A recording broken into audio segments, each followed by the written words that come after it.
नमस्कार, आप देख रहे हैं लाइव सिटीज़। मैं हूं आपके साथ अभिषेक शर्मा और इस वक्त मेरे साथ मौजूद हैं पटना के जाने माने फिजिशियन डॉक्टर राजीव रंजन। और आज हम इनसे बातचीत करेंगे और जानेंगे कुछ ऐसे सवाल जो अक्सर हमारे मन में आते रहते हैं। सर, सबसे पहले बहुत बहुत शुक्रिया लाइव सिटीज़ के साथ जुड़ने के लिए। बहुत बहुत धन्यवाद अभिषेक जी।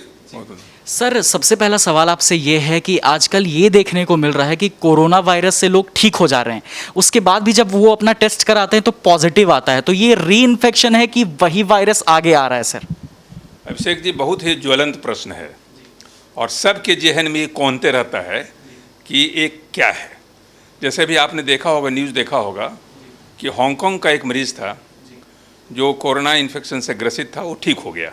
सिम्टम था, उसको खांसी था, बुखार था, कोविड पॉजिटिव आया, ठीक हो गया। यूरोप गया, घूमने गया, बेल्जियम, यूरोप गया, कोई सिम्टम नहीं था, लेकिन वो जब टेस्ट कराया वहाँ पे, वो मैंडेटरी टेस्ट जो होता है, उस टेस्ट में उसको कोविड पॉजिटिव आ गया। तो करीब करीब 1 महीना हो चुका था। तो लोग परेशान हुए कि भाई क्या बात है। तो वहाँ जब टेस्ट हुआ, जेनेटिक सीक्वेंसिंग हुई, तो ये पाया गया कि जो जीन पुराने कोविड-19 का था उससे जेनेटिक इसका डिफरेंस है। इसका मतलब कि ये नया इन्फेक्शन है। तो नया इन्फेक्शन है तो ये हुआ कि भाई ये तो री इन्फेक्शन है। फिर जब इस पर गहन मंथन हुआ, गहन विवेचना हुई, तो बाद में निष्कर्ष से निकला कि री इन्फेक्शन दूसरे जेनेटिक स्ट्रेन से हो सकता है।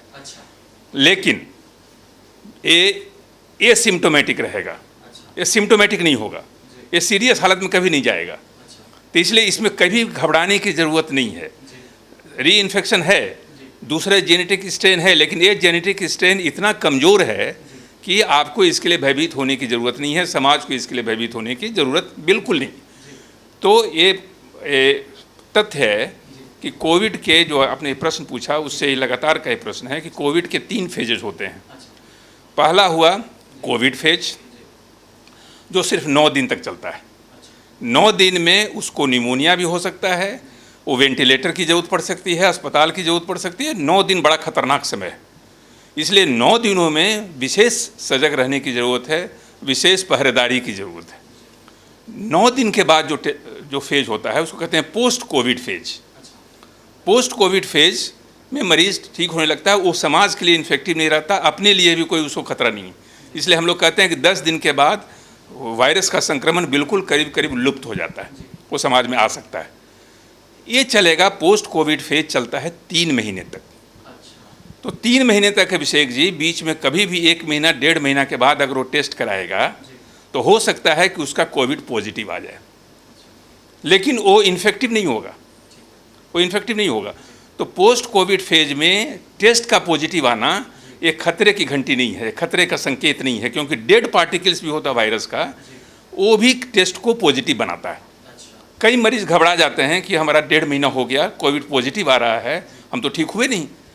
तो इसको ये संप्रेषित करने की ज़रूरत है, ये संदेश देने की ज़रूरत है समाज में, कभी आप घबराएं नहीं। 3 महीने तक ये टेस्ट पॉजिटिव ही आ सकता है, लेकिन आपके अंदर वायरस न दूसरे को संक्रमित कर सकता है, न आपको किसी से खतरा हो सकता है। इसको कहते हैं पोस्ट कोविड फेज।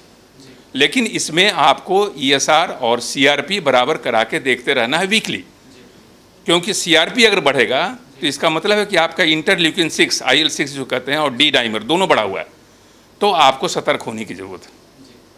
लेकिन अमूमन पोस्ट कोविड फेज में मरीज़ को कोई खतरा की बात नहीं होती है, नॉर्मल वही इम्यूनिटी जो पावर होता है, विटामिन C, जिंक सब लेते रहें, और 3 महीने के बाद नॉन कोविड फेज हो जाता है, तब आप कह सकते हैं कि कोविड मुक्त हो गया। उसके बाद अगर टेस्ट कराएगा तो निगेटिव ही आएगा। तो इस तरह के डिफरेंट फेजेस हैं, ये घबराने की ज़रूरत नहीं है, मरीज़ को बिल्कुल तसल्ली देने की ज़रूरत है, समाज को तसल्ली देने की ज़रूरत है कि टेस्ट के आधार पर कभी भी अपना आकलन न करें।